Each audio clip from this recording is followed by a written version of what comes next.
Assalamualaikum, Syah. Waalaikumsalam. Sinta sama Naifa, sini duduk dulu. Aku kebetulan lagi istirahat nih, lagi nyiapin konsep video berikutnya. Mau syuting video endorse makeup lagi ya, Syah? Aku lihat kemarin video kamu tembus 400.000 viewers loh. Alhamdulillah, Fa, berkat dukungan dan doa teman-teman juga. Kebetulan aku lagi ngecek penghasilanku nih, kayaknya penghasilanku jauh lebih besar deh daripada sebelumnya, jauh dari perkiraanku. Wah, Masya Allah, Syah, aku ikut seneng mendengarnya. Berarti kamu udah bisa mulai merencanakan investasi duniawi dong. Mungkin kamu bisa nabung emas ataupun reksadana, Syah.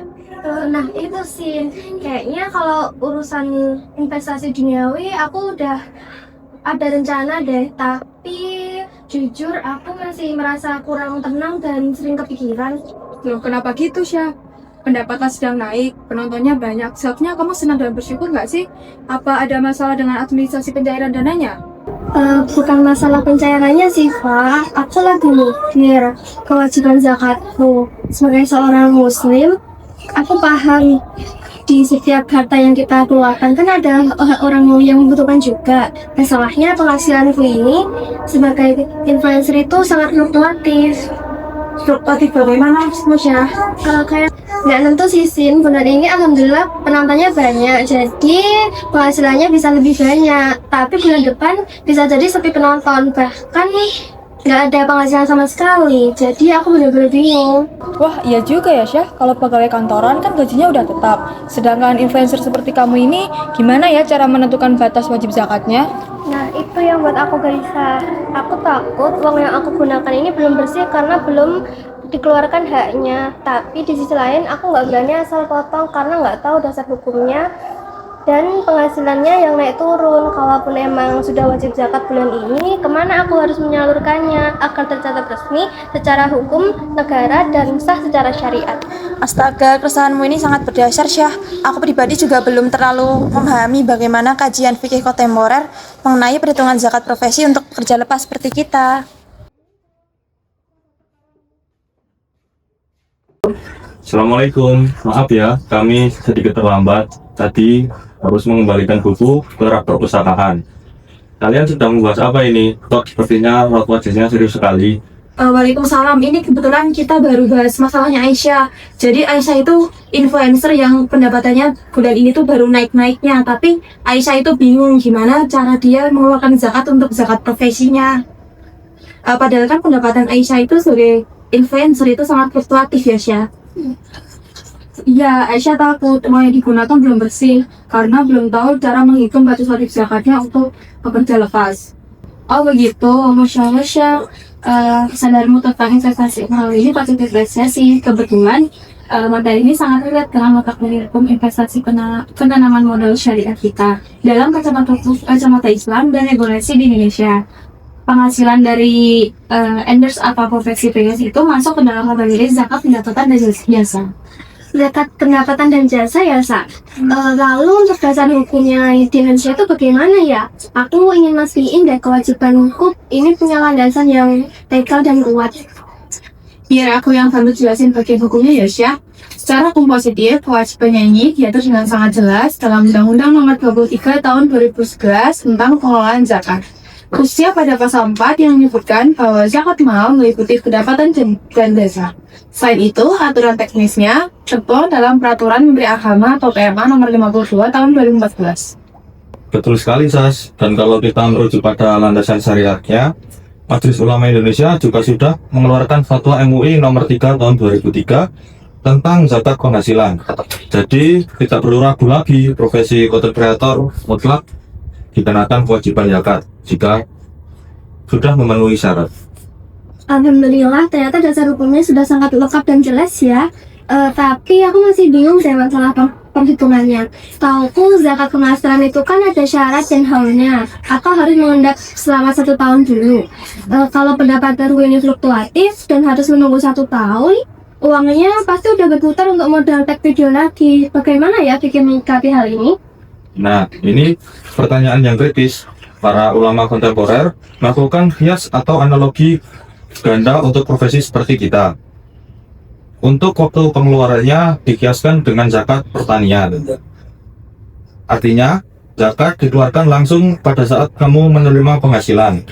Jadi, tidak perlu menunggu haul 1 tahun. Begitu ajan cair langsung dihitung. Tepat. Sedangkan untuk batas nisab atau nominal wajib zakatnya dikiaskan dengan zakat emas, yaitu setara 85 gram emas per tahun, agar lebih mudah bagi pekerja lepas yang gajinya bulanan. Basnas atau Badan Amil Zakat Nasional mengeluarkan SK setiap tahun untuk membagi nisab tahunan tersebut menjadi nisab bulanan. Benar, Sa. Berdasarkan ketentuan Basnas yang harus pada harga emas saat ini, jika penghasilan bulanan yang sudah mencapai sekitar 6,8 juta hingga 8 juta dalam 1 kali pencairan, maka kamu sudah wajib mengeluarkan zakatnya sebesar 2,5% dari total pendapatan kotor tersebut. Wah, penjelasannya sangat mudah dipahami ya. Kalau aturannya seperti itu, alhamdulillah penghasilanku bulan ini sudah jauh melebihi nisab bulanan. Jadi aku sudah wajib mengeluarkan zakat sebesar 2,5% tanpa harus menunggu tahun depan ya. Alhamdulillah, satu kebingunganmu udah terpecahkan, Syah.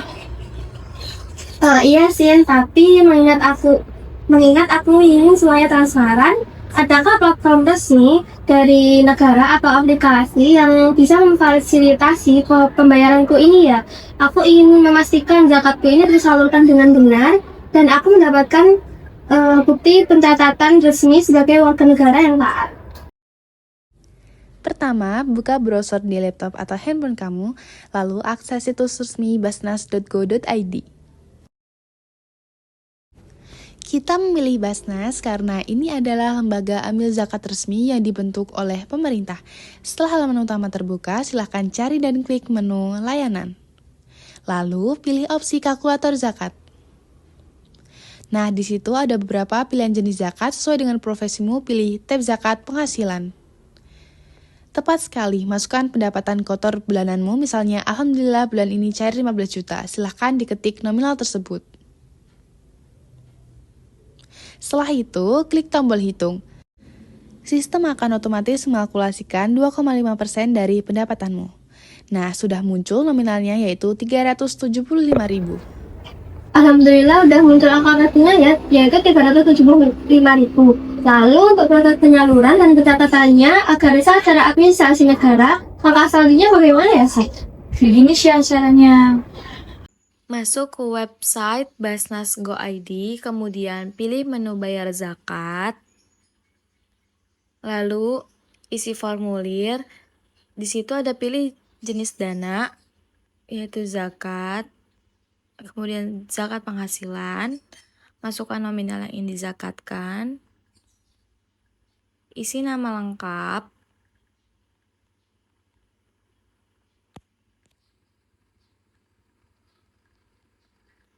kemudian nomor telepon, lalu email.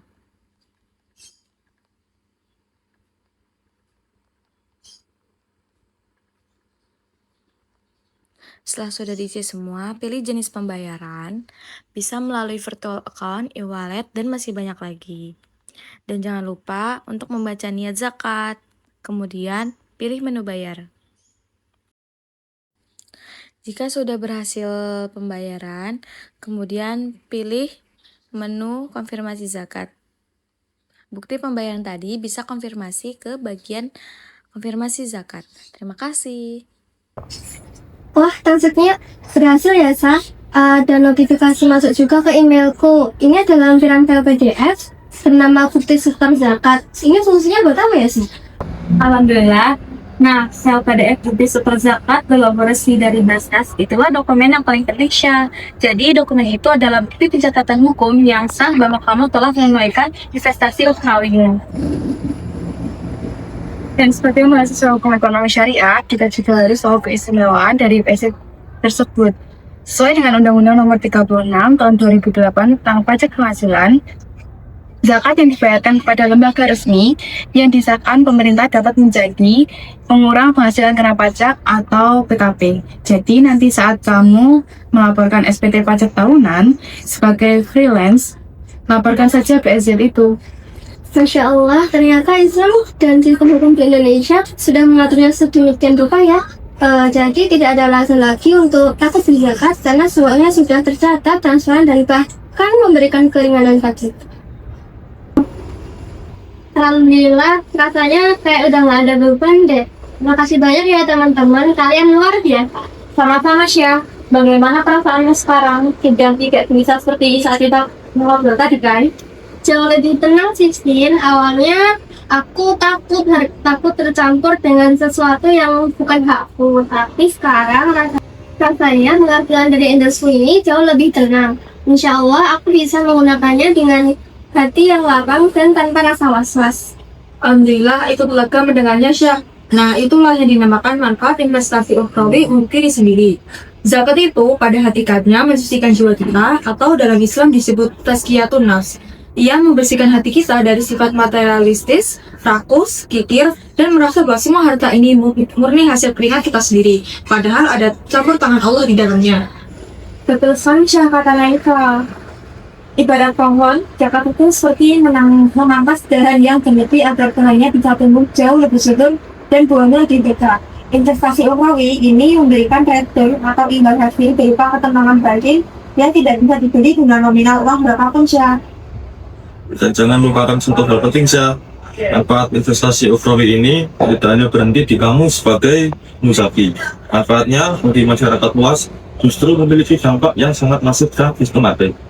Uang zakat sebesar 375.000 yang kamu keluarkan tadi tidak akan diam begitu saja di rekening lembaga amil. Maksudnya gimana ya, Bay? Sama saja Syah, pada lembaga amil zakat yang profesional dan terpercaya, dana tersebut tidak hanya didistribusikan untuk hal-hal yang sifatnya konsumtif, tapi juga dikelola menjadi zakat produktif. Bayangkan dari zakat profesi yang dikumpulkan oleh para konten kreator maupun pekerja lainnya, dananya bisa disalurkan untuk memberikan modal usaha bagi UMKM yang kesulitan pendanaan. Tepat sekali. Selain untuk modal UMKM, dananya juga bisa digunakan untuk membangun fasilitas kesehatan gratis bagi kaum duafa, atau memberikan beasiswa pendidikan untuk anak-anak yatim yang terancam putus sekolah. Dari kacamata hukum ekonomi syariah, zakat adalah instrumen utama untuk pemerataan atau distribusi kekayaan di tengah masyarakat. Benar apa yang dikatakan Bayu dan Saskia. Tujuan utama syariat Islam mewajibkan zakat adalah agar harta itu tidak hanya diputar di kalangan orang-orang kaya saja, melainkan ikut bergerak pada ekonomi umat secara keseluruhan dan mengataskan kemiskinan. Masya Allah, aku sama sekali nggak berpikir ke sana. Ternyata dari satu klik pembayaranku tadi, efek dominannya bisa membantu kelangsungan hidup banyak orang dan menunjukkan perekonomian syariah ya. Betul Syah, jadi kesimpulannya silakan kamu kerja passion dan karir kamu sebagai content creator setinggi mungkin. Membeli peralatan lighting, mikrofon baru, atau kamera canggih sebagai bentuk investasi dunia itu memang sangat penting untuk menunjang kualitas kontenmu ke depannya. Namun jangan pernah lupakan zakat penghasilan sebagai ultimate investment atau investasi ukhrawi kita yang keuntungannya berlipat ganda, penuh keberkahan, dan kekal hingga ke akhirat kelak. Masya Allah, luar biasa banget ya kamu. Sudah sangat paham rupanya. Terima kasih banyak ya teman-teman. Pembicaraan hari ini benar-benar membuka wawasanku. Mulai sekarang, setiap kali ada pencairan penghasilan, hal pertama yang akan aku lakukan adalah mencatat dan menunaikan investasi ukhrawiku, yaitu zakat. Seimbangkan portofolio duniamu, pastikan keuntungan ukhrawimu.